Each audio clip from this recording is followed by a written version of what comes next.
सद्गमय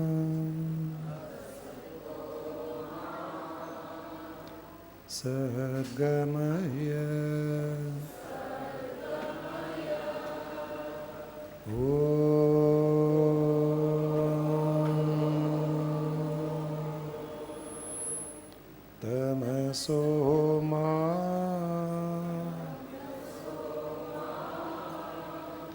ज्योतिर्गमय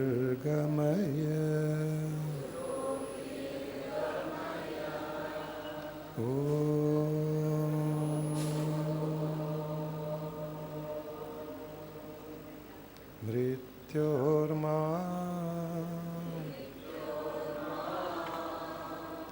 अमृतंगमय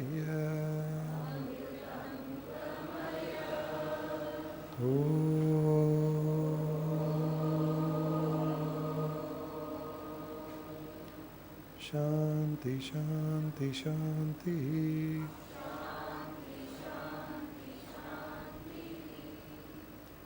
हरिओम तत्सत।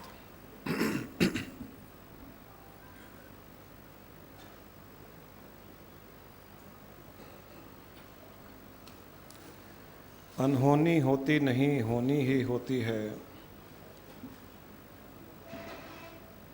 जब अनहोनी होती नहीं तो दुख काहे का होए। कहा जाता है कि जीवन में जो भी होता है वो होने वाला ही होता है। अनहोनी का यहाँ अर्थ ये नहीं है कि अनफेवरेबल सिचुएशन या जो दुखदायी परिस्थिति है, प्रतिकूल परिस्थिति है, उसके बारे में नहीं कहा गया है। अनहोनी होती नहीं, होनी ही होती है। जब अनहोनी होती नहीं तो दुख काहे का होए। जो भी हमारे जीवन में हो रहा है, अच्छा या बुरा, ये होने वाला ही था। होने वाला इसलिए नहीं था कि कोई ऊपर बैठा हुआ हमारे भाग्य के बारे में लिख करके हमको यहाँ पर भेज दिया है। ये हमारे ही पूर्व समय में किए गए कर्मों का परिणाम है जो भाग्य रूप से हमारे जीवन में आता है, और वो होने वाला ही है क्योंकि हमने वैसे कर्म किए हैं। हमारे ही कर्म हमारे जीवन में परिणाम रूप से, परिस्थिति के रूप से आते हैं, उन्हें ही हम भाग्य कहते हैं। इसका ये भी अर्थ नहीं है कि हर चीज़ फिक्स्ड है, हर चीज़ पहले से ही निर्धारित की गई है कि यहाँ पैदा होने से पहले ही निर्धारित की गई है। पैदा होने से पहले निर्धारित की जाती है क्योंकि पैदा होने का कोई ना कोई बीज होता है, कोई ना कोई कारण होता है। अगर यहाँ पेड़ है तो पेड़ का बीज भी होगा, बीज कारण है। वैसे ही हमारे पैदा होने का भी कारण होता है। प्रारब्ध कर्म हमारे पैदा होने का बीज होता है। उसमें हमारे जीवन के बारे में निर्धारित किया जाता है कि हम कहाँ पैदा होंगे, कैसे आगे बढ़ेंगे, जीवन में कौन कौन आएगा, कैसी कैसी घटनाएं घटेगी, आदि आदि। कब मृत्यु होगी, कब एक्सीडेंट होगा, कब लॉस होगा, कब प्रॉफिट होगा, कब शादी होगी, कब बच्चे होंगे, कौन बच्चे होंगे, कौन सी जीवात्माएं हमारे जीवन में आएगी, कौन सी जीवात्माएं हमें सुख देगी, कौन सी जीवात्माएं हमें दुख देगी, आदि आदि। सब हमारे कर्मों के कारण ये फिक्स होकर के हम पैदा होते हैं, ये निर्धारित होकर के आता है। परंतु यहाँ पैदा होने के पश्चात हम फिर नए कर्म भी करते हैं। हम अच्छे कर्म भी करते हैं, कुछ बुरे कर्म भी करते हैं।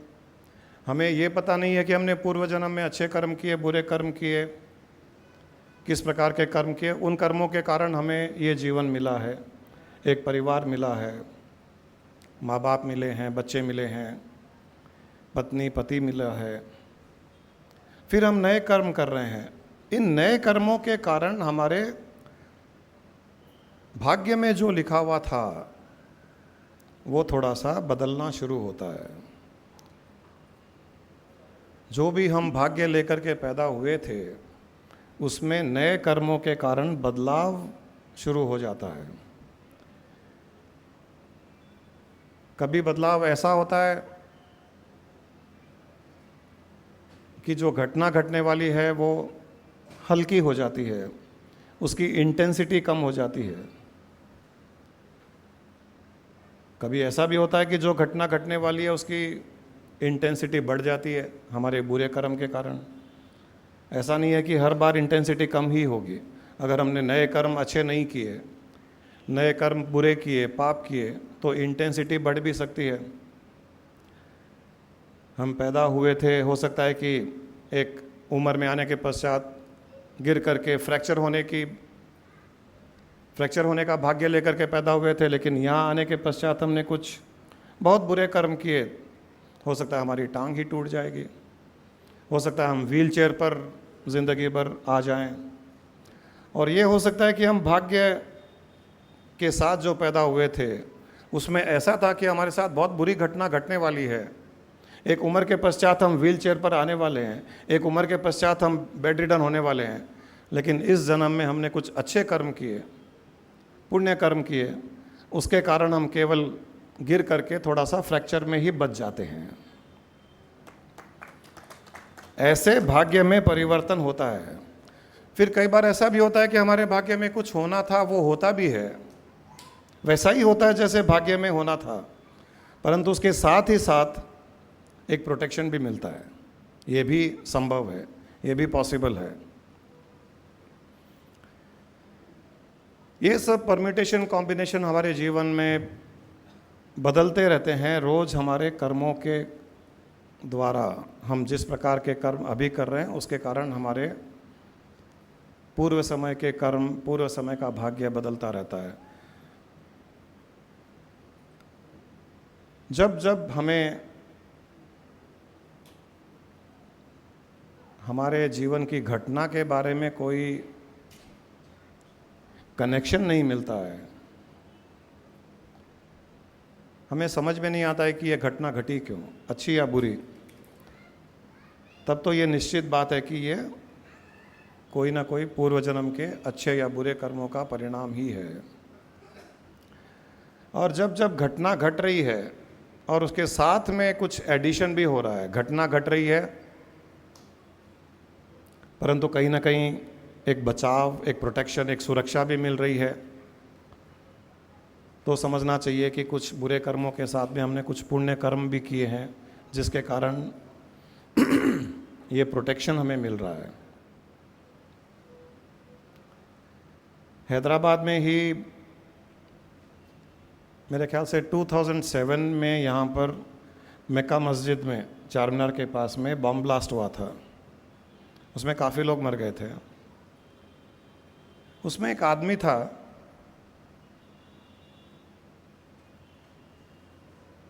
मिर्ज़ा अहमद वासे। ये मिर्ज़ा अहमद वासे भी वहाँ था मस्जिद में नमाज पढ़ करके आ रहा था, और उसके आसपास भी कई लोग थे। बॉम्ब ब्लास्ट हुआ, 10 फीट दूर जा कर के गिरा। उसके आसपास कई लोग थे, वो मर गए वहाँ पर, ये बच गया। इसके 4 ऑपरेशन हुए, हाथ में, पेट में, एब्डोमेन में, पीठ में। जो बॉम्ब में वो शार्पनल्स होते हैं, कील, कांच के टुकड़े, उसके कारण ही लोग मरते हैं। वो बॉम्ब ब्लास्ट के साथ में मिलियंस के रूप में वो छोटे छोटे छोटे लगते हैं आदमियों को, तो उसके कारण मरते हैं लोग। इसके भी शरीर में कई जगह वो चले गए थे, ऑपरेशन हुआ, बच गया। इसके साथ में और कई लोग थे जो बॉम्ब ब्लास्ट में मर गए थे। यहाँ प्रोटेक्शन मिला उसे। बॉम्ब ब्लास्ट हुआ, उसके आसपास कई लोग थे, वो मर गए, ये बच गया। अब इसका प्रोटेक्शन का नज़ारा आगे देखिए।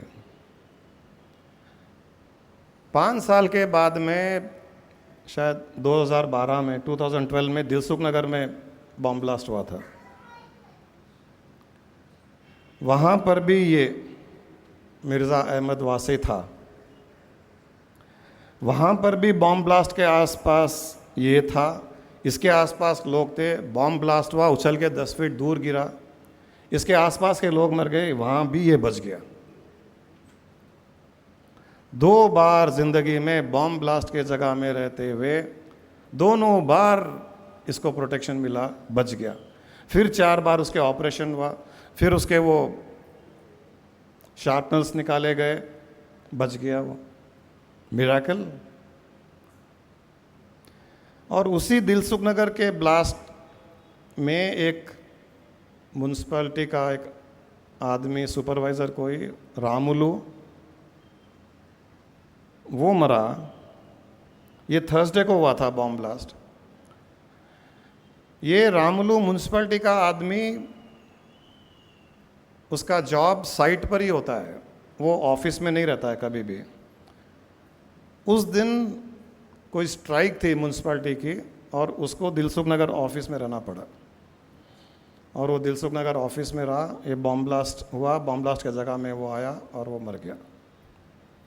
उसको वहाँ आना था, वहाँ उसकी डेथ लिखी हुई थी, और जो वहाँ था उसके मरने का समय नहीं आया, कोई प्रोटेक्शन था, वहाँ से बचना था। कई बार ऐसे लाइफ में होता है, ये दोनों चीज़ें साथ में चलती है। हमारे यहाँ सत्संग में आती है वो एक शोमार पायलट।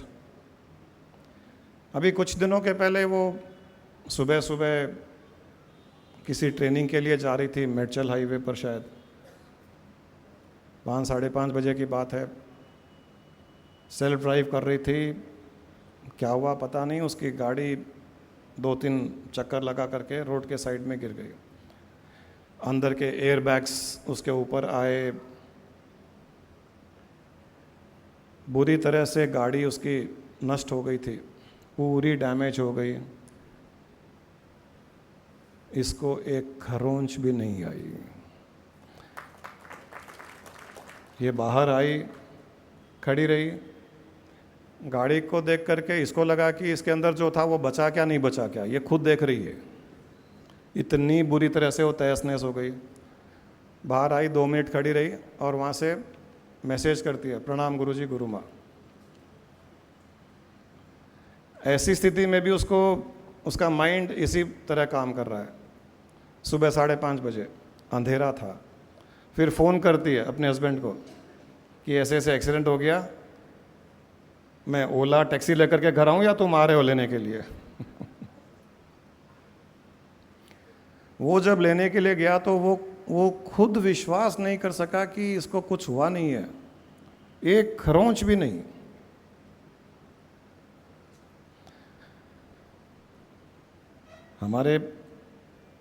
हमारे साथ भी ऐसा ही कुछ हुआ। मेरे बड़े भाई साहब थे, 1989 की बात है, पूना गए हुए थे किसी काम से। 89 में सेल फ़ोन वगैरह भी नहीं थे, कोई कम्युनिकेशन नहीं था ऐसे, और हमको बोल के गए थे कि 3-4 दिन के बाद में आएंगे। वहाँ पर सुबह के समय किसी को उन्होंने 500 रुपये दिए, अपना नाम, एज, एड्रेस सब लिख करके कि मुझे ट्रेन की टिकट करा देना, आज मुझे हैदराबाद जाना है। हमारा कोई जान पहचान का था, वो चले गए। उस आदमी ने कहा कि ट्रेन की टिकट आज की तो मिलनी बहुत मुश्किल है, तो उसने, मेरे भाई साहब ने कहा कि जो भी क्लास में मिल जाए ले लेना, वेटिंग लिस्ट हो तो वेटिंग लिस्ट ले लेना। उनको फ़्लाइट में आने जाने का शौक़ नहीं था, वो ट्रेन में जाते थे इसलिए कि वो मोटी मोटी बुक्स पढ़ते थे, वो स्पिरिचुअल बुक्स, पर्सनालिटी डेवलपमेंट की बुक्स, ऐसे पढ़ने की आदत थी। और फ्लाइट में तो 1 घंटे में पहुंच जाते हैं, तो पढ़ने में मज़ा नहीं आता है। ट्रेन में रात भर का टाइम मिलता है, ऊपर की बर्थ पर जाकर के सो जाओ, रात भर पढ़ते थे। वो बहुत पढ़ने का शौक़ था। वो आदमी को पैसे दिए, वो टिकट बोला, मैं टिकट ले करके स्टेशन पर आ जाऊंगा, आपको वहाँ पर टिकट दे दूंगा। जो शाम को एक ट्रेन आती है, दोपहर में 2-3 बजे, क्या उनके मन में आई पता नहीं, जहाँ कहीं मीटिंग में थे वहाँ से वो, उन्होंने कहा कि मुझे जाना है, वहाँ से निकले सीधा एयरपोर्ट गए। वो एयरपोर्ट गए, वहाँ मालूम किया हैदराबाद की फ़्लाइट, उन्होंने कहा कि अभी बोर्डिंग कंप्लीट हुई है। इन्होंने कहा कि मुझे एक टिकट चाहिए, मुझे अर्जेंट जाना है। कोई अर्जेंसी नहीं थी, पता नहीं क्या हुआ। अब वो उन्होंने कहा कि हमारा तो काउंटर क्लोज़ हो गया। नॉर्मली हम लोग थोड़े प्रेशराइज़ करते ही हैं जनरली, नहीं कैसे भी कीजिए, मैं सीएम का दोस्त हूँ, मैं पीएम का दोस्त हूँ, मैं फ़ोन करूँगी आपके चेयरमैन को। उन्होंने भी कुछ ऐसे ही किया होगा तो उनको टिकट दे दी गई, वो भागे। हमको बाद में पता चला कि वो एयरक्राफ्ट का डोर भी बंद हो गया था, वो भी खुलवा करके वो उसमें गए। वो फ्लाइट उड़ी और गिर गई, एक्सीडेंट हो गया, उनकी डेथ हो गई। और हमको पता नहीं है ये, मेरे बड़े भाई साहब की, हमको नेक्स्ट डे पता चला न्यूज़पेपर के थ्रू, क्योंकि कोई आने का समाचार ही नहीं। हमको भी पता नहीं कि वो आ रहे हैं, हैदराबाद आ रहे हैं, प्लेन में आ रहे हैं। वायुदूत की फ़्लाइट थी पूना से हैदराबाद, तो नेक्स्ट डे न्यूज़पेपर में कि ऐसे प्लेन एक्सीडेंट हो गया, तो भी ध्यान में नहीं गया। वो क्यों न्यूज़ पढ़ते हुए सब पैसेंजर्स के लिस्ट की नाम दी गई, वो नाम पढ़ करके एक बार का विश्वास नहीं हुआ, फिर नाम पढ़ रहे हम लोग, फिर भी विश्वास नहीं कि वो प्लेन में आते ही नहीं है, वो क्यों होंगे। फिर एनीवे इंक्वायरी की गई तो पता चला कि वो उस प्लेन में थे। वो इंसान जिसको ट्रेन की टिकट के लिए बोला गया वो वहाँ स्टेशन पे वेट कर रहा है, उसको पता नहीं कि ये फ्लाइट में चले गए, सेल फोन नहीं थे, इन्फॉर्मेशन नहीं थी। सडनली बस कि मुझे जाना है, क्यों जाना है, क्या काम है, कोई कुछ नहीं। और ये सब कहानी बाद में पता चला, जिससे वो मिले थे उन्होंने बताया कि ऐसे ऐसे ऐसे हुआ था। उसी फ्लाइट में एक किसी कोऑपरेटिव बैंक का जीएम ट्रैवल कर रहा था, उसने बोर्डिंग पास भी ले लिया था। बोर्डिंग करने से पहले उसके चेयरमैन का फ़ोन आया वहाँ पर कि तुम वहीं रुकना, मुझे अर्जेंटली जाना है। और चेयरमैन की ट्रेन की टिकट थी, जीएम प्लेन से जा रहा था कोई अर्जेंट मीटिंग के कारण, और नेक्स्ट डे चेयरमैन उस मीटिंग को ज्वाइन करने वाला था। चेयरमैन की ट्रेन की टिकट एसी फर्स्ट क्लास में, जीएम की फ़्लाइट की टिकट, चेयरमैन ने फ़ोन किया तुम वहीं रुको, मैं आ रहा हूँ। उसके बोर्डिंग पास में वो गया। उन दिनों वो आईडी कार्ड भी नहीं चलते थे, ऐसे ही बोलते थे कि मैं यही हूँ, आजकल आईडी कार्ड चलते हैं। उसने उसका बोर्डिंग पास लिया और वो फ्लाइट पे चला गया, और उसने कहा कि तुम मेरे ट्रेन की टिकट में तुम आ जाना। ये भाई साहब जीएम वापस आ गए। अब बड़े वो नाराज़ हो रहे हैं चेयरमैन पर, ऑब्वियसली जीएम को फ्लाइट में जाना था। चेयरमैन आगे बोलता है कि मैं जाऊंगा, तुम ट्रेन में आओ। तो अंदर से तो कुछ गुस्सा आता है ना, कुट कुट कुट कुट करते हुए चेयरमैन है इसलिए फ़्लाइट में जा रहे हैं, मुझे ट्रेन में जाना पड़ रहा है। वो ट्रेन में सफ़र किया, ये फ़्लाइट उड़ी, गिर गई, सब मर गए, जितने भी प्लेन में थे सबकी डेथ हो गई। उसको तो पता नहीं, वो ट्रेन में रात भर चेयरमैन के अगेंस्ट सुबह उतरा, न्यूज़पेपर लिया, वहाँ फ़्लाइट एक्सीडेंट, नाम पड़ता है तो उसका नाम है उसमें,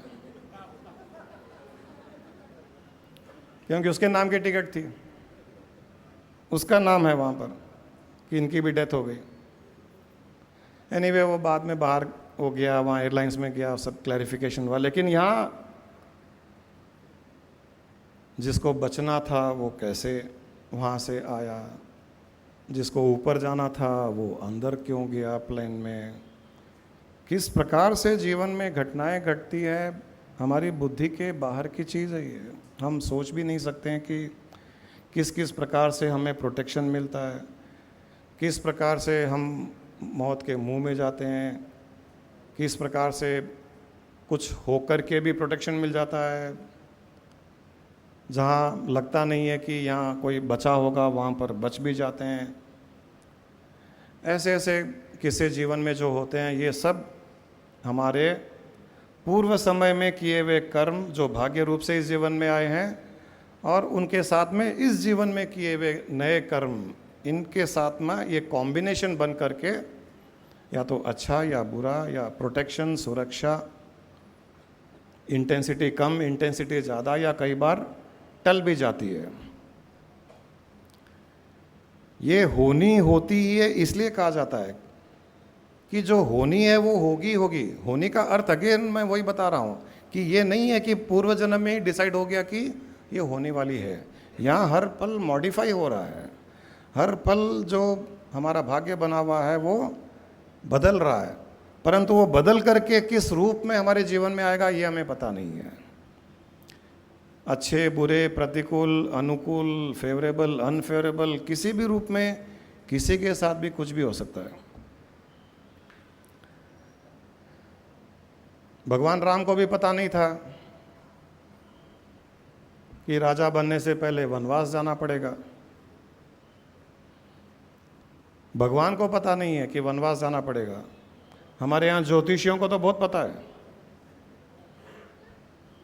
ज्योतिषी आपको सब बताएंगे, कल क्या होगा, परसों क्या होगा, एक साल में आपके अच्छा होने वाला है, बुरा होने वाला है। वास्तु वालों को पता है किसके साथ में शादी करने से क्या अच्छा होगा, किसके साथ शादी नहीं करनी चाहिए, गुण मिला करके।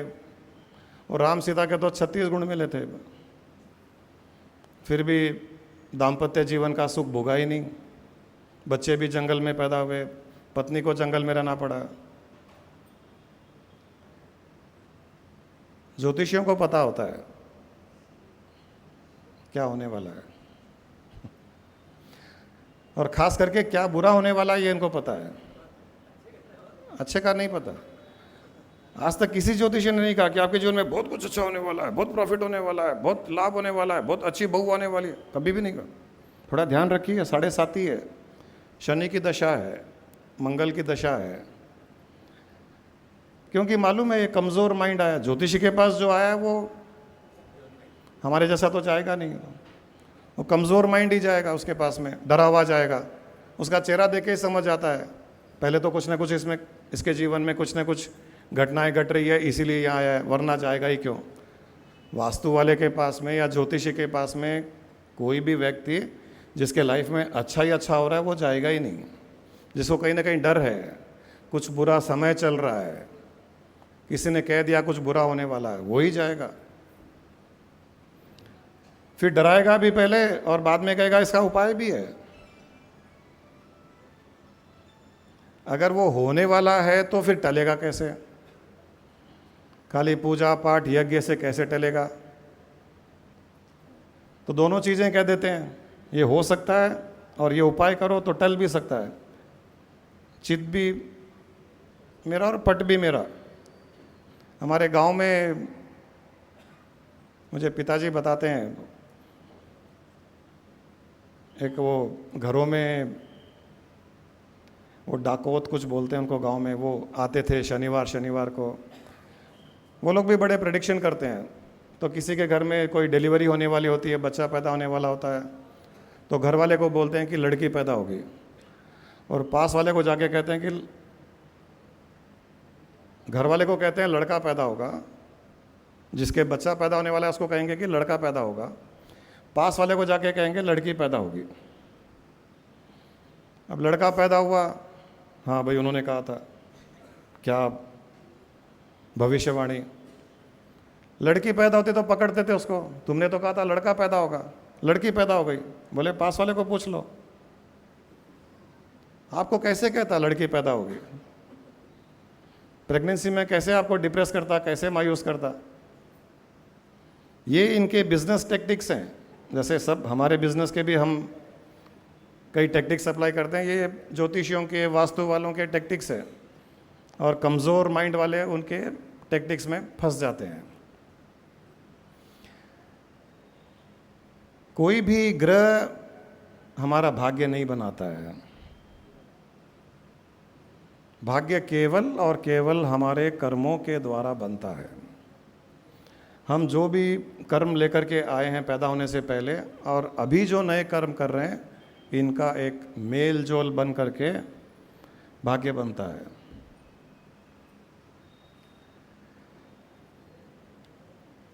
एक राजा था,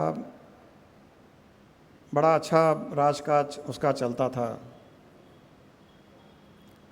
एक बार उसके मन में आया कि मैंने ऐसे क्या कर्म किए जिसके कारण मैं राजा बना हूँ। तो उसने अपने दरबारियों को कहा कि भाई पता करो कि मैंने पूर्व जन्म में ऐसे क्या कर्म किए जो मैं राजा बना हूँ।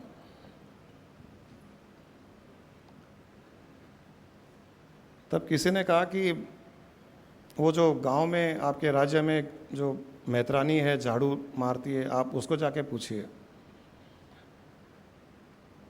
वो जाता है उसके पास में, उसको कहता है कि तुमको क्या पता है कि मैंने ऐसे क्या कर्म किए हैं जिसके कारण मैं राजा बना हूँ, ऐसे कौन से पुण्य कर्म किए मैंने।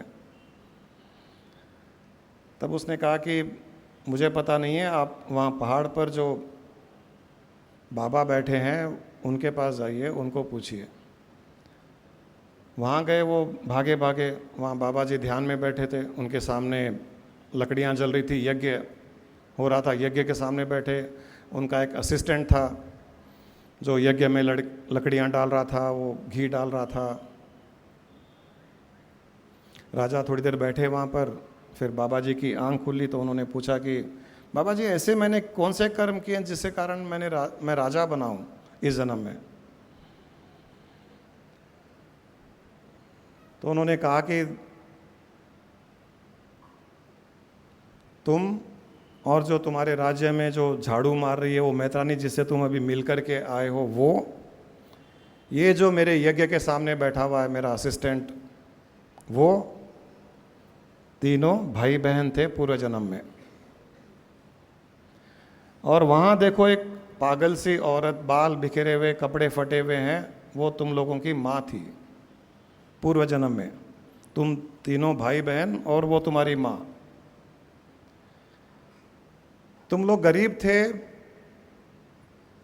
तुम्हारे बाप की मृत्यु बहुत पहले ही हो गई थी, माँ काम कर कर के अपना काम चलाती थी, तुम लोग का पेट भरती थी। एक बार 2 दिन तक भूखे थे तुम लोग, किसी ने दान में थोड़ा सा आटा दे दिया, उसकी 4 रोटियां बनाई तुम्हारी माँ ने, और एक एक रोटी तुमको दे दी, एक रोटी वो रख ली। इतने में एक साधु आए भिक्षा मांगने के लिए, तो उन्होंने भिक्षा मांगी तो माँ को गुस्सा आया कि हम खुद 2 दिन से भूखे हैं और भिक्षा मांग रहे हो। माँ ने कहा कि आप आगे जाइए। उसने कहा कि नहीं, मुझे बहुत भूख लगी है, मुझे थोड़ी रोटी दे दो। वो भूखी माँ थी, उसको गुस्सा आया, उसने लकड़ी लेकर के बाबा जी को मारा, बाबा जी के कपड़े फट गए, बाबा जी को चोट लगी। इसके कारण तुम्हारी माँ इस समय फटे हुए कपड़े पहन करके पागल के जैसे घूम रही है। तुम्हारी बहन को भी भूख लगी हुई थी, बाबा जी रोटी मांग रहे थे, उसको गुस्सा आया, पास में कचरे की टोकरी पड़ी थी, वो टोकरी उठा करके उसने बाबा जी के सिर पे डाली, पूरा कचरा डाला। इस जन्म में वो कचरा साफ कर रही है। और तुम्हारा भाई पास में एक जलती लकड़ी पड़ी थी, उसको लेकर के वो बाबा जी को उसने मारा। आज वही इंसान उसी प्रकार की अग्नि के सामने बैठ करके वो अग्नि से तप रहा है वो। और आखिर में तुमने दया करके अपनी रोटी बाबा जी को दे दी और उसके पुण्य कर्मों से तुम आज राजा बने हुए हो। इस प्रकार से आज हम जो भी हैं, हमारे साथ जो भी घट रहा है, उसका कहीं ना कहीं कनेक्शन अवश्य पूर्व जन्म में होगा ही होगा।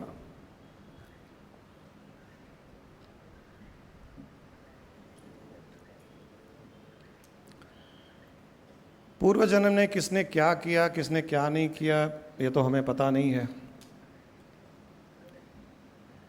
थोड़ा बहुत हमें पता हमारे जीवन की घटनाओं से चलता है। हमारे जीवन में जो परिस्थितियां उत्पन्न हो रही है, जो सिचुएशंस उत्पन्न हो रहे हैं, अच्छे बुरे, और उसका कनेक्शन अगर हमें इस जीवन में नहीं मिलता है तो हमें ये पक्का पता चल जाता है कि ये पूर्व जन्म के कर्मों का परिणाम है।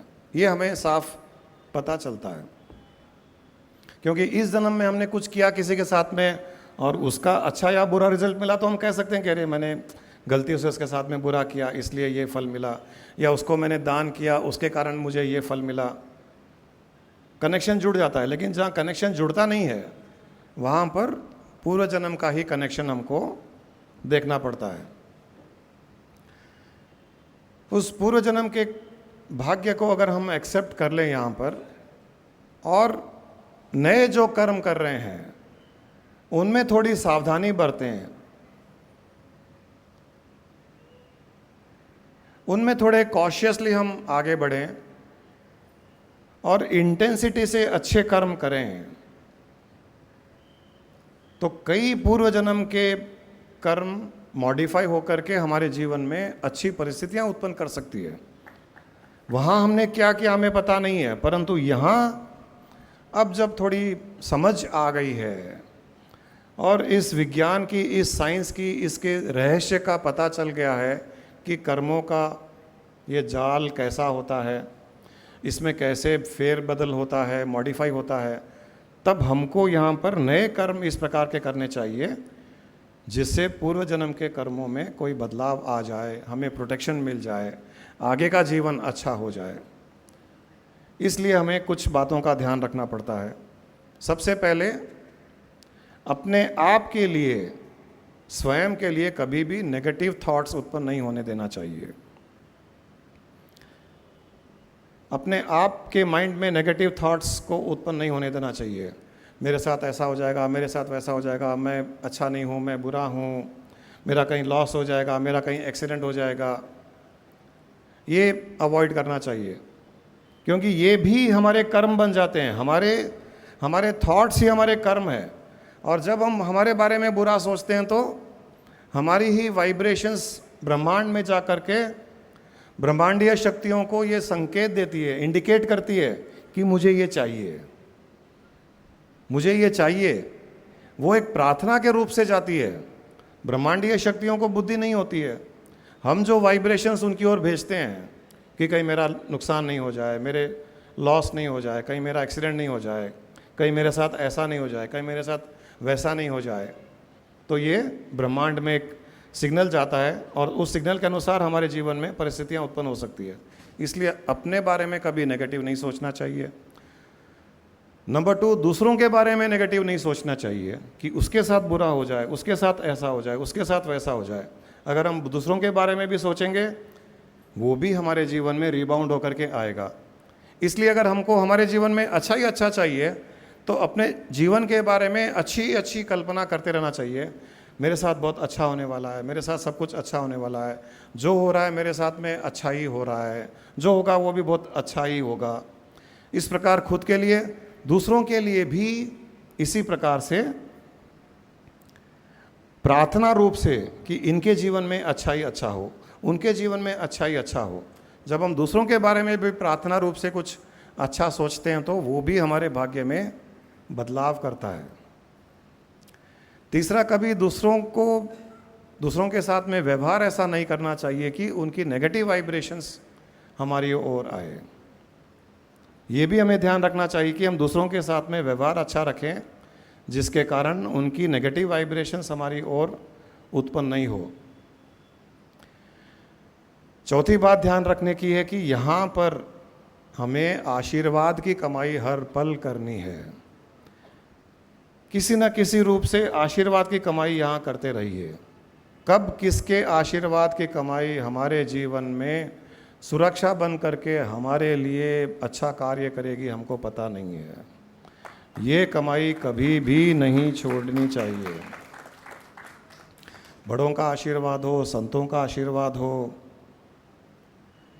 हर किसी का आशीर्वाद, हर किसी की सद्भावनाएं, हर किसी के हृदय से एक ब्लेसिंग्स के रूप में हमारा व्यवहार इतना अच्छा हो कि हर कोई हमारे को ब्लेस करे।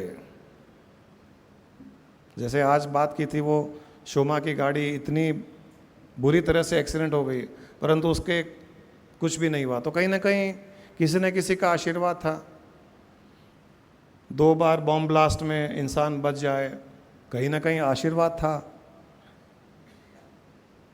आशीर्वाद को इतना लाइटली भी नहीं लेना चाहिए। हम लोग अक्सर गलती ये करते हैं कि आशीर्वाद की कमाई कम करते हैं और श्राप की अधिक करते हैं। इसलिए श्राप की कमाई न करें। श्राप कभी न कभी अपना रंग दिखाएगा। भगवान राम के साथ भी वही हुआ था, क्योंकि दशरथ, श्रवण के माँ बाप का श्राप उसको मिला था दशरथ को। गलती से दशरथ ने श्रवण को तीर से मार दिया था। श्रवण के माँ बाप ने कहा था कि आज हम प्राण छोड़ रहे हैं हमारे पुत्र वियोग में, और तुम्हारे प्राण भी पुत्र वियोग में ही छूटेंगे। वही हुआ। राम जंगल गए, पीछे से दशरथ की मौत हो गई। ये श्राप कभी न कभी किसी न किसी प्रकार से हमारा बुरा करती है, और आशीर्वाद किसी न किसी प्रकार से कभी न कभी हमें सुरक्षा देती है। इसलिए आशीर्वाद की कमाई अवश्य करते रहें। जब जब मौका मिले तब तब दूसरों की सेवा करें, दीन दुखियों की सेवा करें, दान पुण्य करें। क्या पता कहाँ पर किसका पुण्य करने से, किसको सुख देने से, ये भी कर्मों का एक रहस्य है।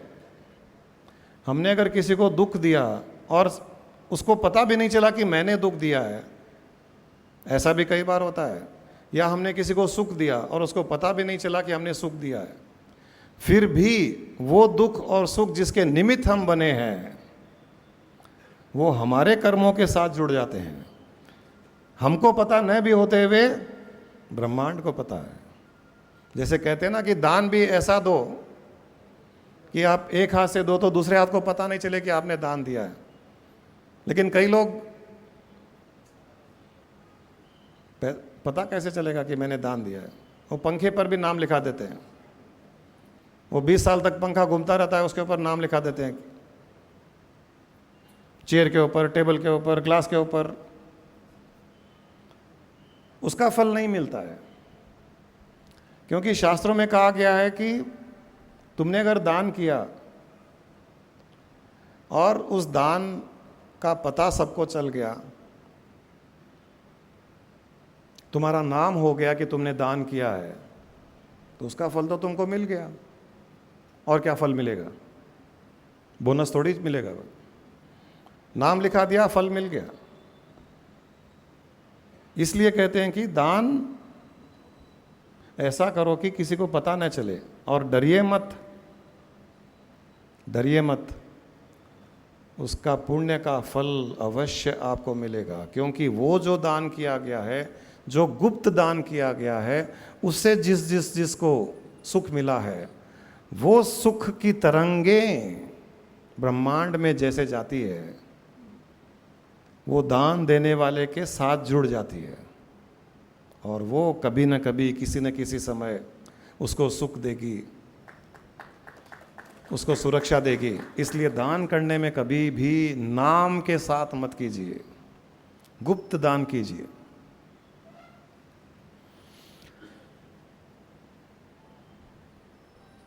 अगला है ईश्वर की भक्ति, सत्संग। ये सब करते रहना चाहिए, क्योंकि इससे हमारे प्रेम में भगवान के लिए, ईश्वर के लिए, सारे ब्रह्मांड के लिए, सारे जीवों के लिए जो सद्भावनाएं उत्पन्न होती है, जो प्रेम उत्पन्न होता है, वो प्रेम, वो सद्भावनाएं हमारे कई जन्मों के कई कर्मों को जलाकर भस्म करने में सक्षम होता है। शास्त्रों में सत्संग का भी, ईश्वर की भक्ति का भी, उसका महत्व, उसका इम्पोर्टेंस इसके लिए बताया गया है कि आप डायरेक्टली उसके संपर्क में आ जाओ, उसके कनेक्शन में आ जाओ जिसने सारी सृष्टि को उत्पन्न किया है। और गलती से उसकी सृष्टि में चूंकि आपने कभी कुछ बुरा किया, कहीं पाप किया, जाने अनजाने में, अब डायरेक्टली है जो उससे कनेक्शन हो रहे हैं, कनेक्शन जुड़ रहा है और उसकी भक्ति कर रहे हैं, और वो तो करुणामय ही है। वो धीरे धीरे धीरे आपके कई ऐसे पाप कर्म को, जाने अनजाने में किए हुए बुरे कर्मों को, वो ऊपर बैठा हुआ ही नष्ट कर देगा वो। इसके लिए सत्संग की, भक्ति की, भगवान की, ईश्वर की, भजन कीर्तन आदि का महत्व इसीलिए बताया गया, क्योंकि न आप पूर्व जन्म में जाकर के अपने कर्मों को ठीक कर सकते हो, इस जन्म में थोड़े बहुत जितनी भी आपको समझ आती है उतना कर रहे हो, परंतु अभी और कुछ बाकी रह गया है। जो और कुछ बाकी रह गया है उसको नष्ट करने का, उससे बचाव करने का तरीका एक ही है कि सीधे क्रिएटर के साथ में अपना संपर्क जोड़ दें। तब किसी न किसी प्रकार से हमारा भला, हमारी सुरक्षा का कार्य प्रारंभ हो जाता है। धीरे धीरे जैसे जैसे मनुष्य सत्संग में जाता है, भक्ति भाव करता है, वैसे वैसे उसमें थोड़ी शक्तियां भी आनी शुरू हो जाती है।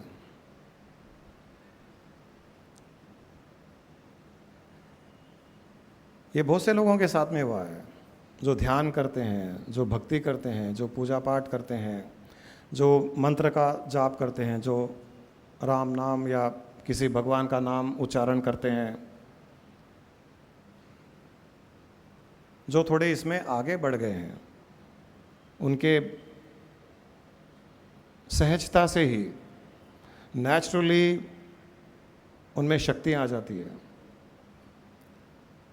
और कई बार वो क्लेम भी करते हैं कि मैंने ऐसा सोचा था, ऐसा हुआ, मैंने ऐसे किसी को बोला था, उसके साथ में ऐसा हो गया, मैंने उसके लिए भगवान के से जाकर के प्रार्थना की, उसका सब ठीक हो गया था।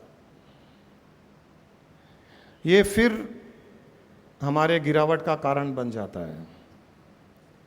अगर हमारे में शक्तियाँ आ गई और हमें पता चल गया कि हमारे में थोड़ी बहुत शक्तियाँ आ गई और हम उसका उपयोग करने लग गए, उपयोग कर करके उसका बखान भी करने लग गए, अपना ईगो, अहंकार, अहम की संतुष्टि करने लग गए, उसके कारण फिर वो गिरावट का कारण बन जाती है। तो जब भी आपको ऐसे लगे कि कोई थोड़ी बहुत शक्ति, सुपर नेचुरल पावर आपके अंदर काम कर रही है, तो भगवान के पास जा कर के कहिए कि ये आप मुझसे ले लीजिए, मुझे गिराने की ओर मत ले जाइए।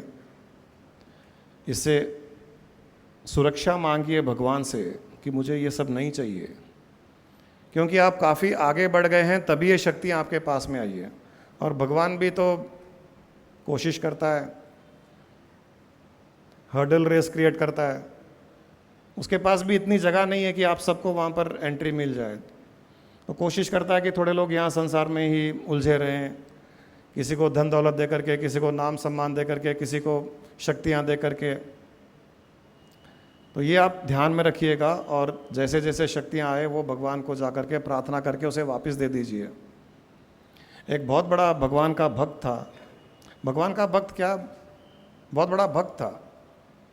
किस भगवान का था किसी को पता नहीं, कभी उसने भगवान का नाम नहीं लिया, कभी मंदिर नहीं गया, कभी पूजा नहीं की, लेकिन 24 घंटे वो एक प्रेम के भाव में, एक मस्ती के भाव में, सारी सृष्टि के लिए प्यार ही प्यार उसके मन में उछलता रहता था, कूदता रहता था, हमारे महेश कनोडिया के जैसे। तो उसकी भगवान की दृष्टि एक बार उस पर पड़ी और वो उसको दर्शन देने के लिए आए। भगवान के दर्शन पा करके वो और भाव विभोर हो गया।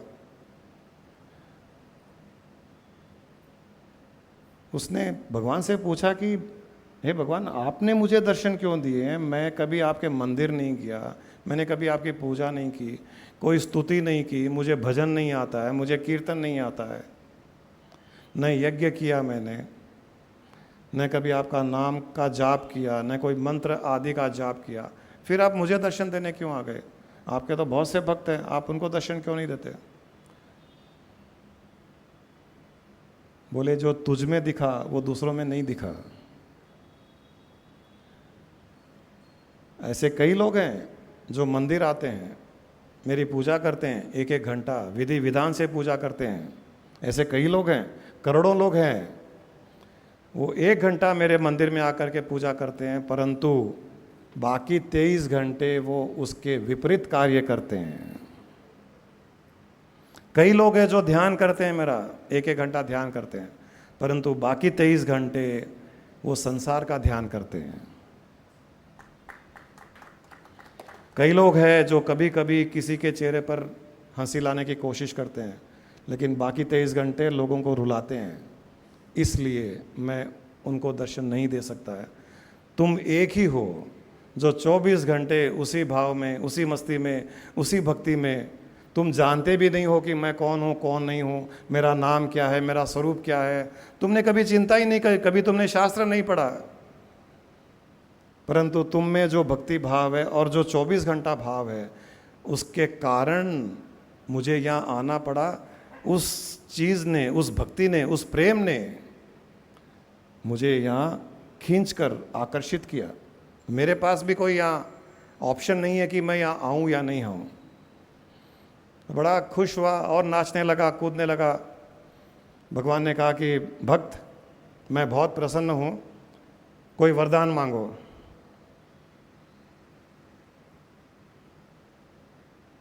उसने कहा भगवान वरदान क्या मांगूं, मैं तो पहले से ही फुल हूं,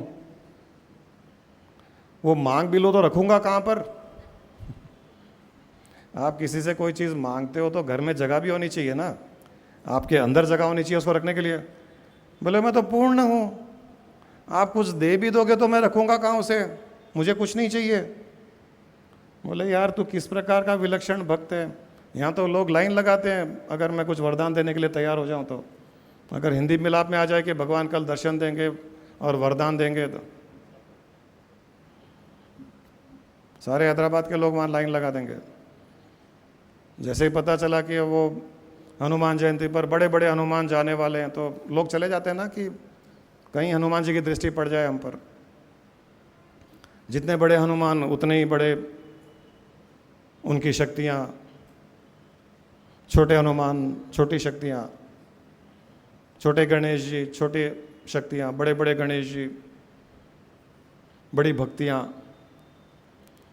बोले मुझे कुछ नहीं चाहिए, मैं फुल हूँ, ये कहाँ रखूँगा, ये वरदान वरदान मुझे नहीं चाहिए। बोले ऐसा हो नहीं सकता है, मैंने जब दर्शन दिया तो कुछ ना कुछ तो दूंगा ही दूंगा। चलो ठीक है, तू अपने लिए नहीं, तू दूसरों के कल्याण के लिए तो कुछ मांग ले। जो 24 घंटे तेरा भाव रहता है कि मैं दूसरों का कल्याण करूं, प्रेम करूं, मैं दूसरों की सेवा करूं, कुछ ना कुछ करूं, जो तेरा भाव रहता है उसी के लिए कुछ मांग ले, दूसरों के लिए कुछ मांग ले। उसने कहा देखिए मुझे तो कुछ नहीं चाहिए, फिर भी आप जबरदस्ती कर रहे हो, तो आप एक काम कीजिए, मेरी एक कंडीशन है, कंडीशन फुलफिल करोगे तो दे दीजिए। ने कहा यार तू मेरे पर भी कंडीशन लगाता है। रियल के भक्त तो ऐसे होते हैं, भगवान से भी कंडीशन पर बात करते हैं, asterisk mark, condition apply, terms and conditions, ये अग्री करो। मतलब ठीक है तेरे कंडीशंस अग्री करता हूँ, बोल क्या दूं तुझे और कंडीशंस क्या है। उसने कहा कि कंडीशंस यही है कि मैं जहां से भी जाऊं, जिस पर मेरी परछाई पड़ जाए उसका भला हो जाए, मेरे सामने किसी का भला नहीं हो, और जिस पर परछाई पड़े उसका भला जो हो रहा है उसे पता नहीं होना चाहिए कि मेरी परछाई के कारण उसका भला हुआ है, और न ही मुझे बाद में पता चलना चाहिए कि मेरी परछाई पड़ने के कारण उसका भला हुआ है।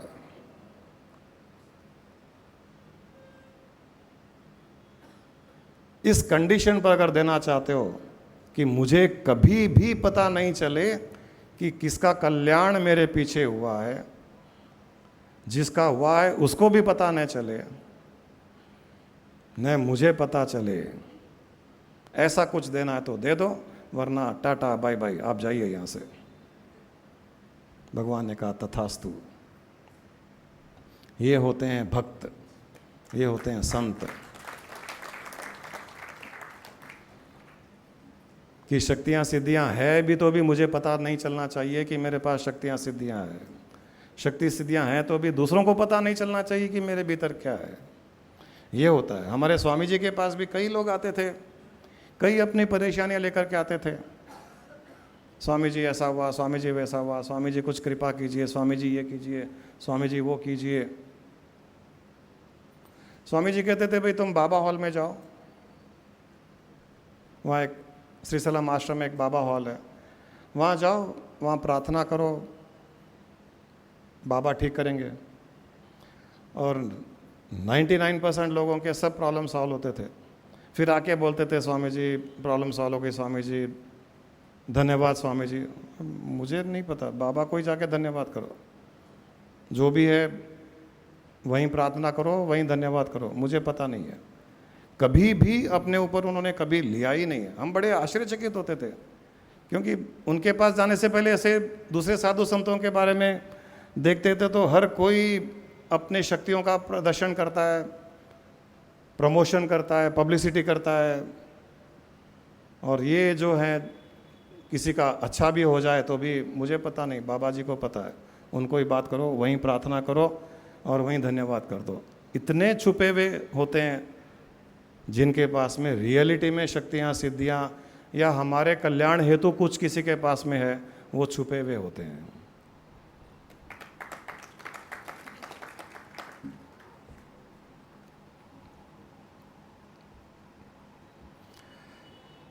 क्योंकि जब अगर हमें पता चल जाए कि हमारी भक्ति, हमारी प्रार्थना, हमारे ध्यान से, हमारे योग से कुछ शक्तियाँ आ रही है,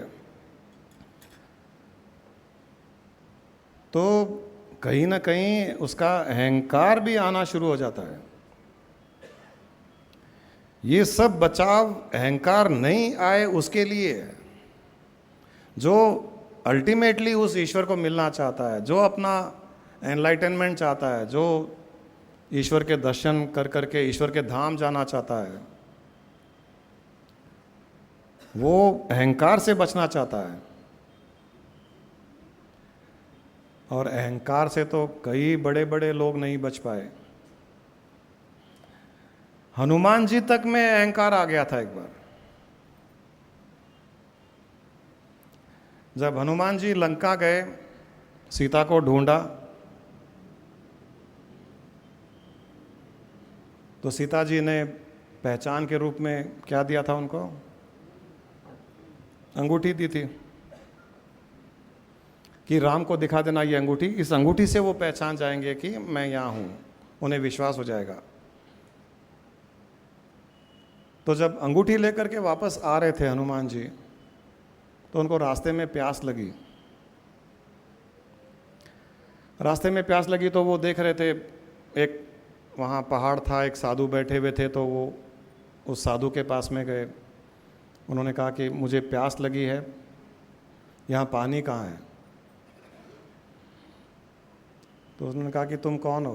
बोले मैं हनुमान हूँ, मैं राम का भक्त हूँ, मैं उड़ करके लंका गया था।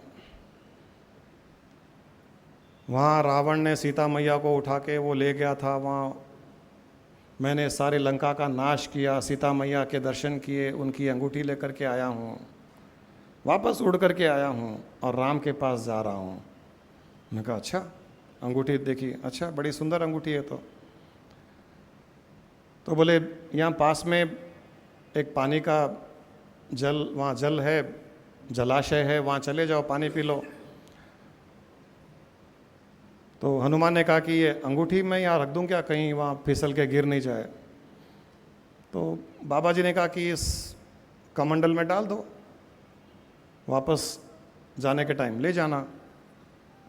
तो हनुमान जी ने वो अंगूठी कमंडल में डाल दी, गए, पानी पी करके वापस आए।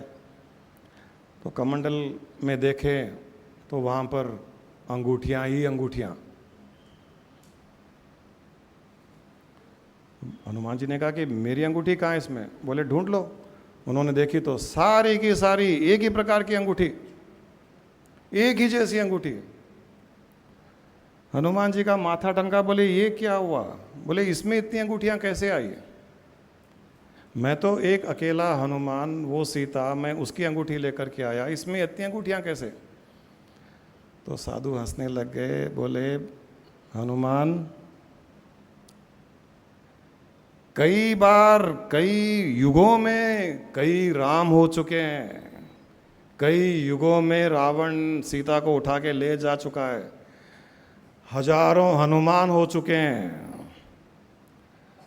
वो सब सीता के पास गए हुए हैं, वो सब यहाँ आए हुए हैं, वो जो सीता से अंगूठियाँ लाए हैं वो पड़ी है यहाँ पर, तुम किसका अहंकार कर रहे हो? तब जाकर के हनुमान का भी अहंकार टूटा। वो सोचता था कि मैं ही हूँ हनुमान, एक अकेला भगवान राम का भक्त। बोले अरे ऐसे बहुत हो गए हनुमान, कोई गिनती नहीं है, न हनुमान की गिनती है, न राम की गिनती है, न सीता की गिनती है, किसी की गिनती नहीं। हाँ, हजारों लाखों हनुमान हो गए तो हम जैसे फिर जीवों का कोई अता पता ही नहीं रहा।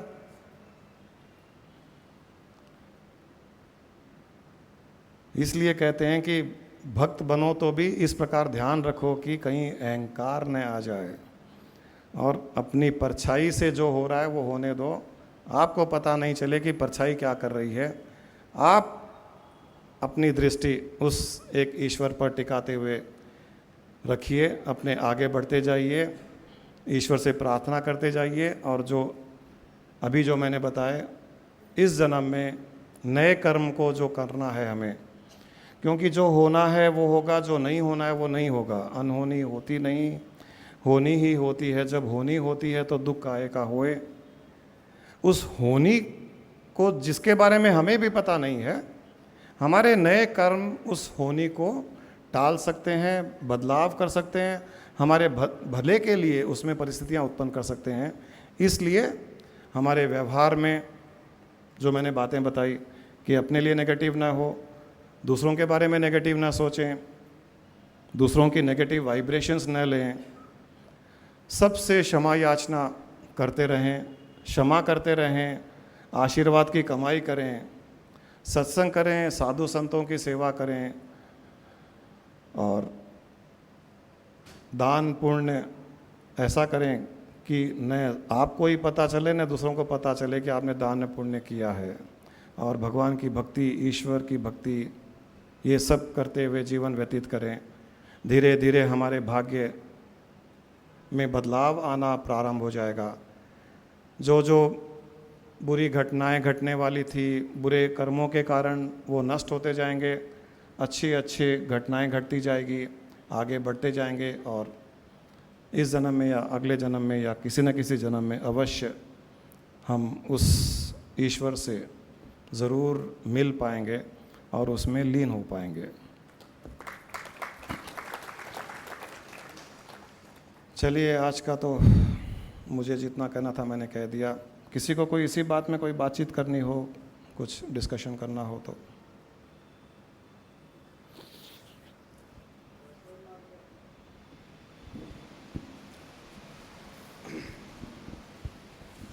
दशरथ महाराज का वो उनको पाप में लाना, उसका बच्चों का वियोग है। क्या चीज़? दशरथ महाराज राम जी का, उसका बच्चों का वियोग होना, राम जी का क्या था उसमें पूर्व जन्म का?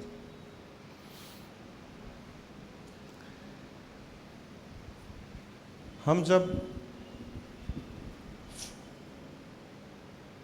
माँ बाप के सुख में सुख पाते हैं,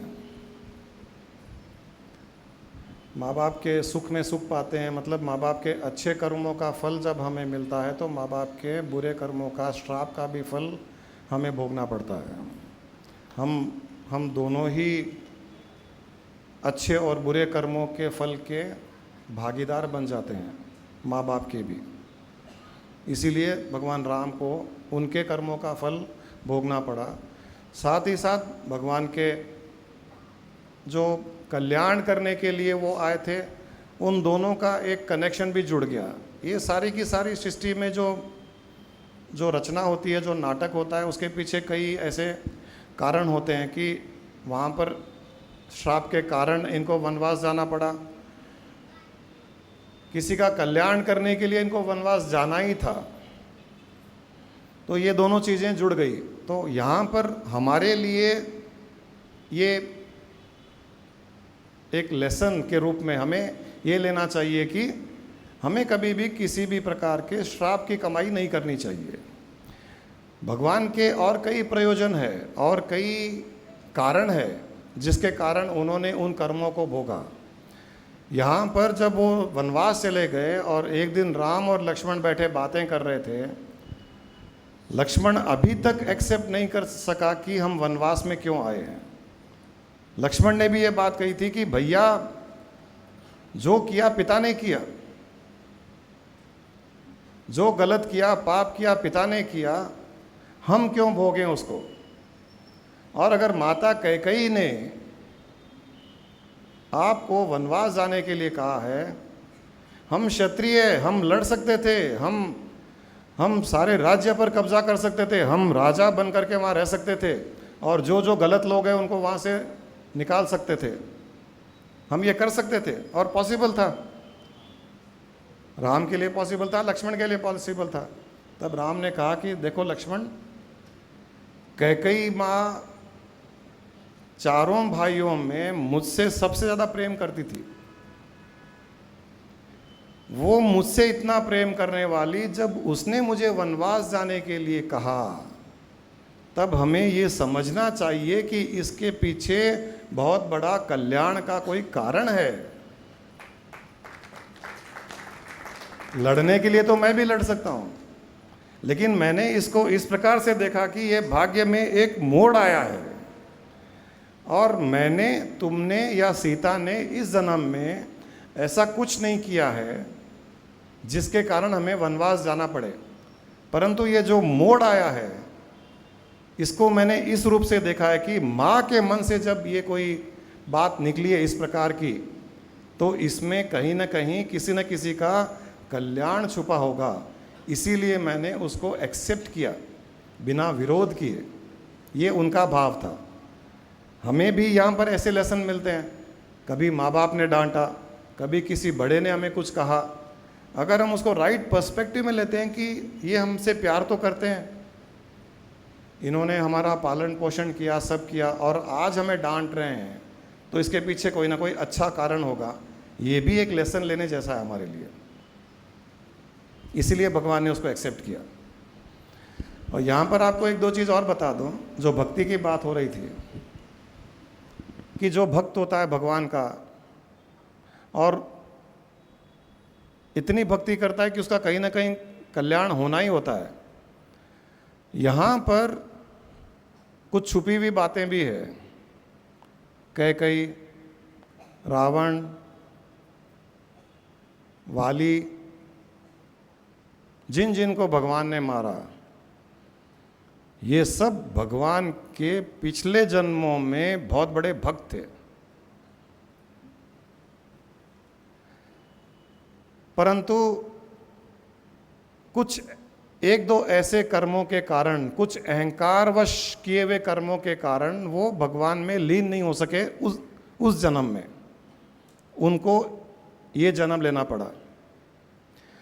भगवान के इतने बड़े भक्त थे वो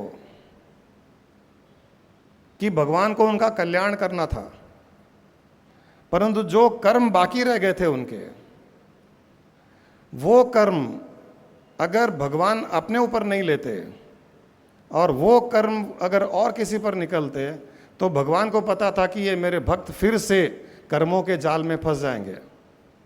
जैसे कैकेयी है, कैकेयी ने वनवास जाने के लिए राम को कहा, अब आप राम को वहाँ से हटा दीजिए और किसी को वहाँ खड़ा कर दीजिए, शाहरुख खान को खड़ा कर दीजिए। अगर कैकेयी उस और किसी को ऐसे कुछ बोलती और वो भगवान राम के जैसे ईश्वर रूपी या समझदार नहीं होते, तो वो क्या करते, वापस रिएक्ट करते कि नहीं, मैं क्यों जाऊं, आपने जैसे कहा मेरे पिताजी ने कुछ गलत किया होगा, मैंने तो गलत नहीं किया, मैं वनवास क्यों जाऊं, मैं नहीं जाऊंगा। आप अपने बेटे को राज्य देने के लिए मुझे वनवास भेज रही है, मैं जाऊंगा तो भी मुझे 1/4 हिस्सा दीजिए, 4 भाइयों में ये बांट दीजिए, फिर सोचेंगे। सीधी यही बात निकलती। वो अगर निकलती तो फिर कैकेयी और कुछ षड्यंत्र रचती, फिर सामने वाले षड्यंत्र रचते, भगवान के भक्त का कल्याण होने के बदले वो फंस जाते। तो भगवान ने उन कर्मों को अपने ऊपर ले लिया कि कैकेयी माँ, जो तेरे छोटे मोटे कर्म बचे हुए हैं वो मुझ पर निकाल ले। हे वाली, तू मुझ पर निकाल ले। हे रावण, तू मुझ पर निकाल ले। मैं तुम्हें मुक्ति दूंगा क्योंकि तुम मेरे भक्त रह चुके हो। इसलिए उनको मुक्ति देने के लिए भगवान ने ये रचना रची।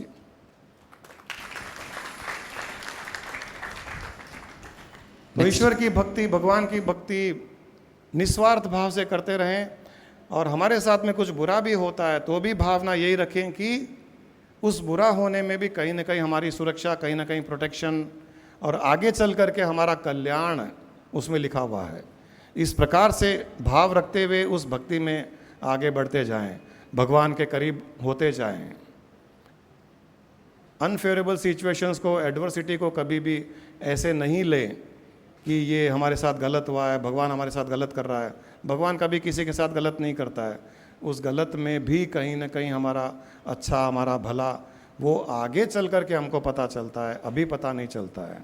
वो आगे रिवील होगा कि ये हमारा भला इसमें कैसे छुपा हुआ था।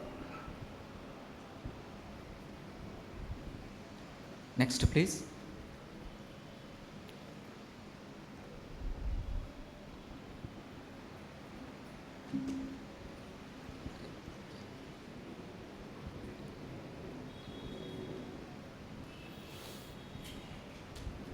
Any sharing also.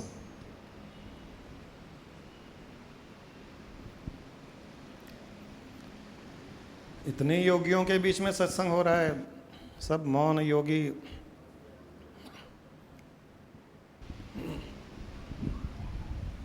नमस्कार गुरु जी। हनुमान जी जब सीता जी के पास गए तो रामचंद्र जी उनको क्या दिए थे पहचानने के लिए? हनुमान जी को रामचंद्र जी क्या दिए थे जब सीता मैया उनको पहचानने की ये मेरा भगत है? क्या भाई आचार्य, क्या दिए थे? कुछ दिए तो थे शायद। अंगूठी दिए थे। सीता मैया कड़ा दी थी अपनी। सीता मैया हनुमान जी को कड़ा दी थी और रामचंद्र जी अंगूठी दिए थे। जब चलो उन्होंने वो झाड़ू साधु से के पास में अंगूठी निकाल के कड़ा डाल देते हैं और क्या। नहीं, ठीक है, वो बताओ। यहाँ हम शास्त्रों को तोड़ मरोड़ कर निचोड़ करके भी पेश कर देते हैं। हाँ ठीक। यहाँ पर भाव ये है कि हमको इन शास्त्रों की बातों से हमें क्या पाठ मिलता है, हमें सीखने के लिए क्या लेसन मिलता है, हमारा ध्यान उस तरफ ही रहता है ज़्यादा। बाकी तो ठीक है, ये कोई मायने नहीं रखती है बातें। हनुमान जी को जाने की शक्ति थी क्या समुद्र पार करने की? नहीं थी। रामचंद्र जी की जो अंगूठी थी उसमें वो शक्ति थी जो उसको वहाँ पहुँचा दी। वही तो बात हुई थी। हनुमान जी में एक अहंकार आ गया था कि मैं ऐसे उड़ करके मैं गया था, मैं उड़ करके आया था। तो साधु महात्मा उस अहंकार को ख़त्म करने के लिए, और ये सारा का जो किया गया था, अभी जो मैंने कहानी बताई थी, ये भगवान राम ने बाद में कहा था कि मैंने ही ये माया रची थी हनुमान के अहंकार को ख़त्म करने के लिए। शक्ति भगवान ने ही दी। और यही बात मैं भी कहना चाह रहा हूँ कि आज हम जो भी हैं, आपके पास जो भी हैं कमाया हुआ धन दौलत, यहाँ जितने लोग बैठे हैं इनके पास जो भी है, यहाँ जो औरतें बैठी है इनके पास में जो भी है, अच्छा जितना भी है, ये भी हमें उसी ने दिया है। परंतु क्या हमें ये याद है? क्या हर दम हम इस भाव में रहते हैं कि ये उनका दिया हुआ है, मालिक वो है, हम केवल उनके प्रतिनिधि है, हम उनके मैनेजर है, हम उनके रिप्रेजेंटेटिव है? क्या हम ये याद रखते हैं? यही मैं इन शास्त्रों से एक पाठ के रूप में बताना चाहता हूँ। तो जो भगवान राम ने हनुमान को दिया, उसी भगवान राम ने, वो नाम राम हो, कृष्ण हो या कोई भी हो, उसी ईश्वर ने हमें भी बहुत कुछ दिया है। हमें भी शक्तियाँ दी है। शक्ति रूप से धन दिया है, शक्ति रूप से मनुष्य शरीर दिया है, शक्ति रूप से एक परिवार दिया है, शक्ति रूप से कहीं ना कहीं एक स्टेटस दी है, शक्ति रूप से हमारे नीचे 10 लोग काम करते हैं, उनसे हम काम करवा सकते हैं, हम उनको कहीं भेज सकते हैं, कुछ मंगा सकते हैं, ये भी उन्होंने हमसे शक्ति दी है। लेकिन हनुमान के जैसे हम भी भूल जाते हैं कि ये सारा का सारा दिया हुआ उसका है, और ये हमारा ही सोच करके हम संसार में उलझे हुए रहते हैं। यहाँ भी एक पाठ है। तो हनुमान भूल गए थे, भगवान राम ने माया रची। हम भी कहीं ना कहीं भूल गए थे, राम ने फिर माया रची। आज इस बात को निकलवा कर, आपके मुंह से कुछ प्रश्न निकलवा कर, फिर उसमें पाठ दिलाकर, ये भी भगवान की माया है। इसी माया के द्वारा वो हमारा समाधान भी करता है, हमें अहंकार में फंसने से बचाता भी है। इसी प्रकार जो आज बात कर रहे थे हम कि हमारे भाग्य लेकर के हम कुछ आए, फिर नए कर्मों के कारण हमें सुरक्षा भी मिलती है। तो कहीं ना कहीं हम फंस रहे थे, सत्संग के रूप में हमें सुरक्षा मिल गई। सत्संग में जाना एक पुण्य का कार्य है, उस सत्संग में हमको सुरक्षा मिल गई कि कहीं फंस तो नहीं रहे हैं। तो हमें भी भाव यही रखना चाहिए कि जो भी कर रहा है वो ही कर रहा है, जो दिया है उसी ने दिया है, उसी के ही हम प्रतिनिधि हैं, और उसी को मालिक मान करके हम हमारा कार्य करें। जैसे भरत ने भगवान की पादुकाओं को राजा बना करके अपने आप को मंत्री रूप से, एक महामंत्री रूप से उसने राज्य का कार्य किया। उसी प्रकार हमें भी ईश्वर को ही मालिक मान करके अपने जीवन के कार्य करने चाहिए।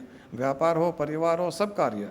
अब उसमें कभी नुकसान लगे तो भी उसकी इच्छा, कभी बुरा हो जाए तो उसकी इच्छा, एक्सीडेंट हो जाए तो उसमें कोई भला, और सब कुछ अच्छा है तो उसी का अच्छा है, वो अपना ही प्रॉफिट कर रहा है, मेरा क्या गया इसमें। भाव यही रहना चाहिए। आपने बहुत सही कहा है, अच्छा किया याद दिलाकर। प्रणाम गुरु जी।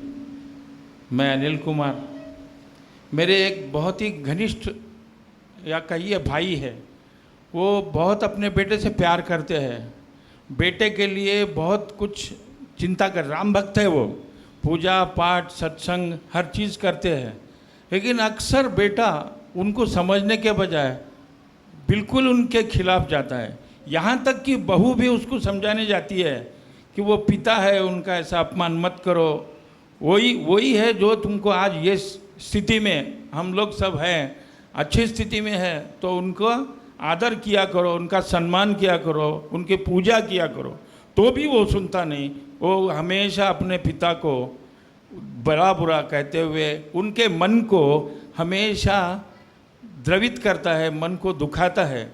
ऐसे सिचुएशन में मैं देखता हूँ कि मेरे दोस्त कैसा बिहेव किया जाए, मुझे ये समझ में नहीं आया। मैं भी आप जैसा सत्संग ज्वाइन किया, मैंने बहुत कुछ मेरे तरीके से समझाया, लेकिन फिर भी वो अभी भी वैसा ही है। क्या करना है ऐसे परिस्थिति में?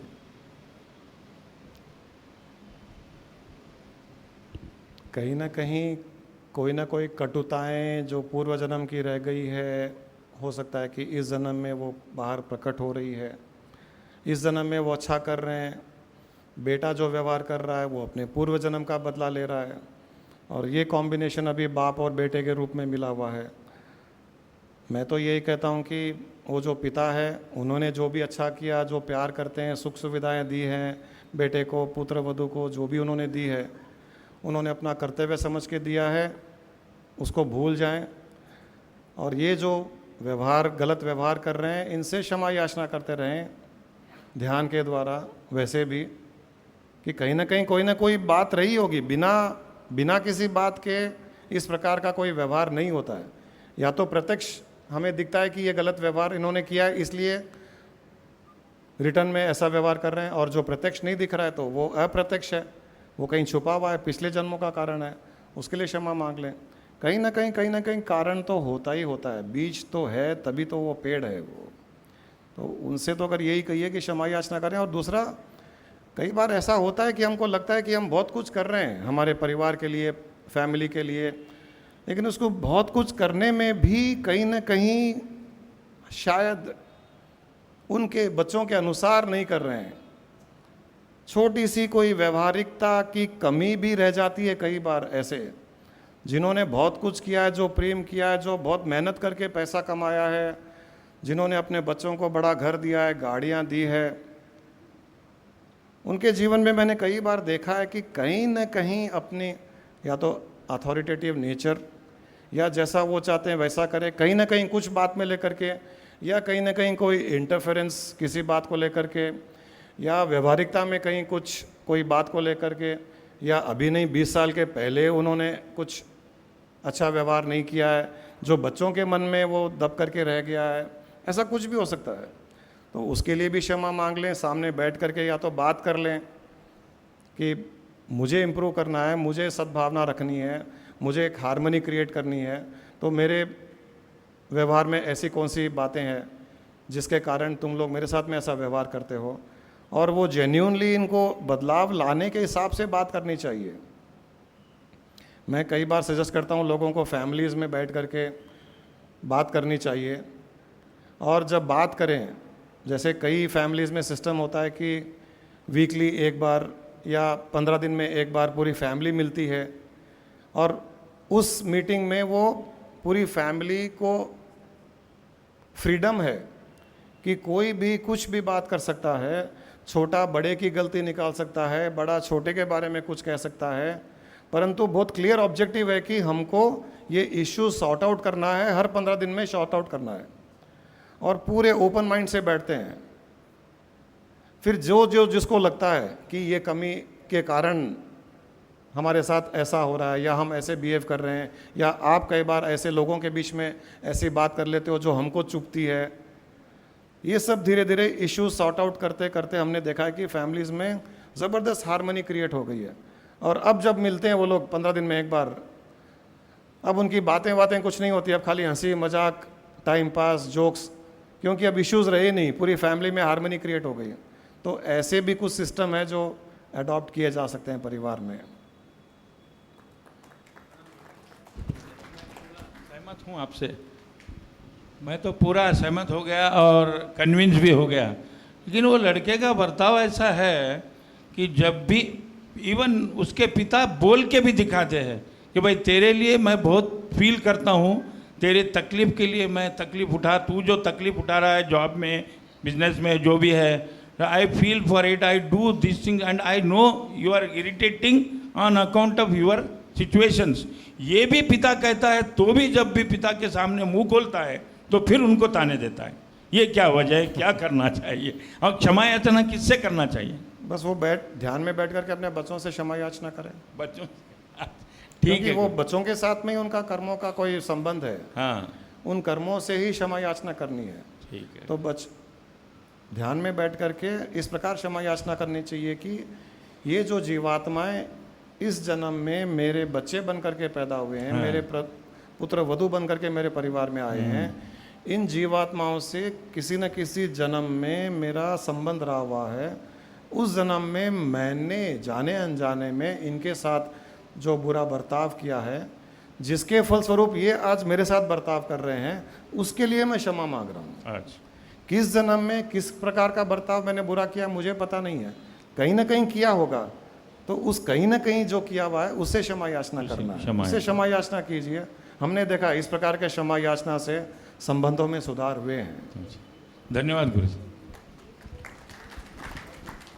गुरु जी धन्यवाद, आपने जो मेरे को दिया उसके लिए मैं बहुत आभारी हूँ। मैंने तो कुछ नहीं दिया भाई, किसी को नहीं दिया, मेरी पत्नी को नहीं दिया आज तक।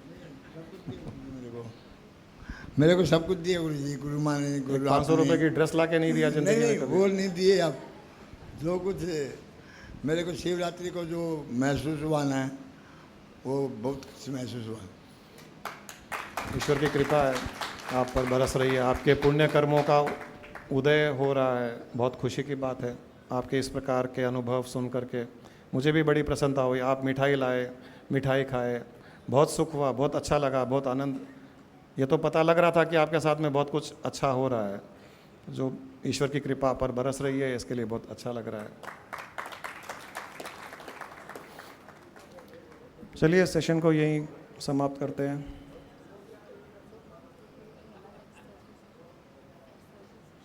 नेक्स्ट थर्सडे नहीं यार,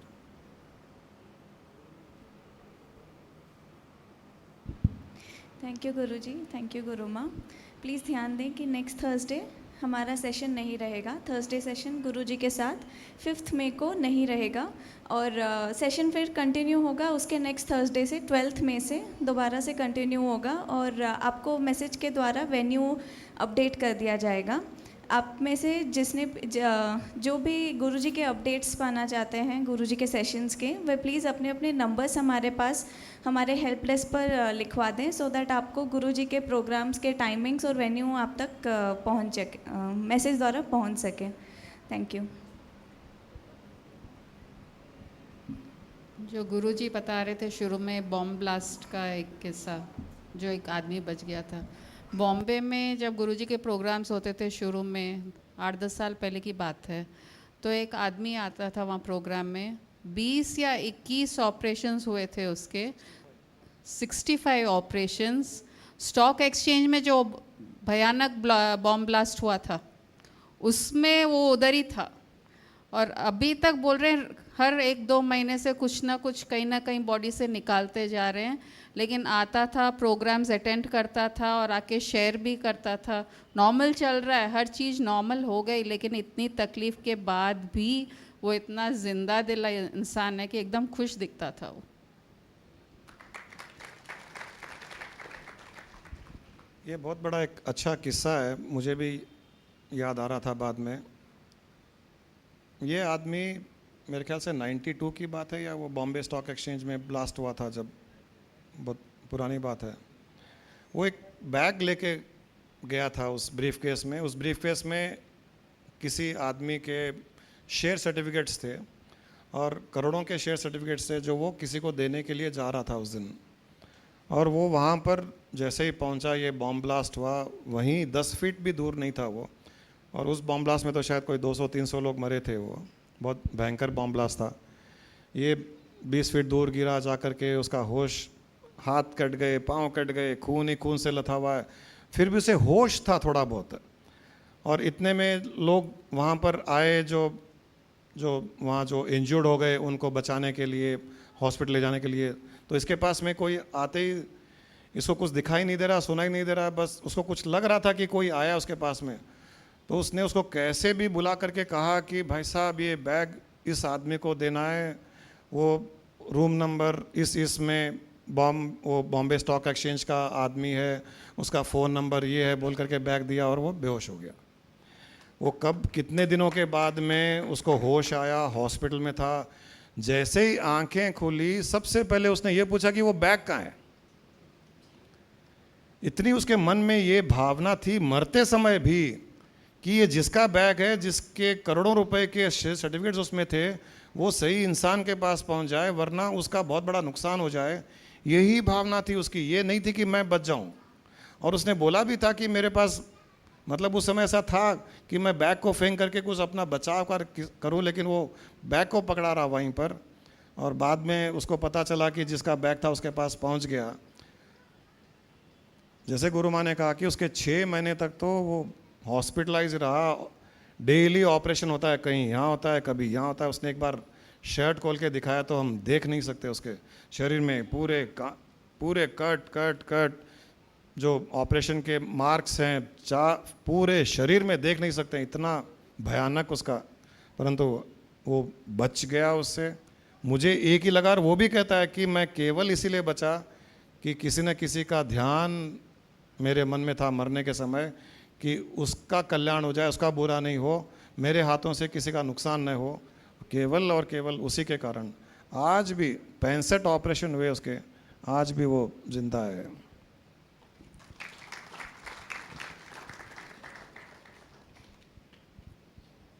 I am neither the body nor the senses. I am not the mind nor the wisdom. Pure consciousness I am.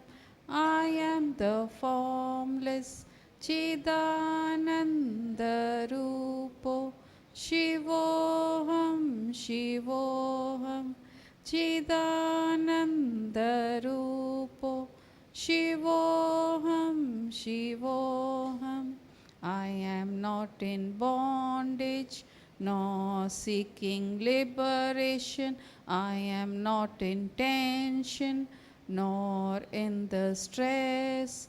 Pure consciousness I am. I am the formless Chidananda Rupo. Shivoham, Shivoham. Chidananda Rupo. Shivoham, Shivoham. I am the creator. I am the creation. My creation is for my recreation. Pure consciousness I am. I am the formless Chidananda Rupo. Shivoham, Shivoham. Chidananda Rupo. Shivoham, Shivoham. Chidananda Rupo. Shivoham, Shivoham.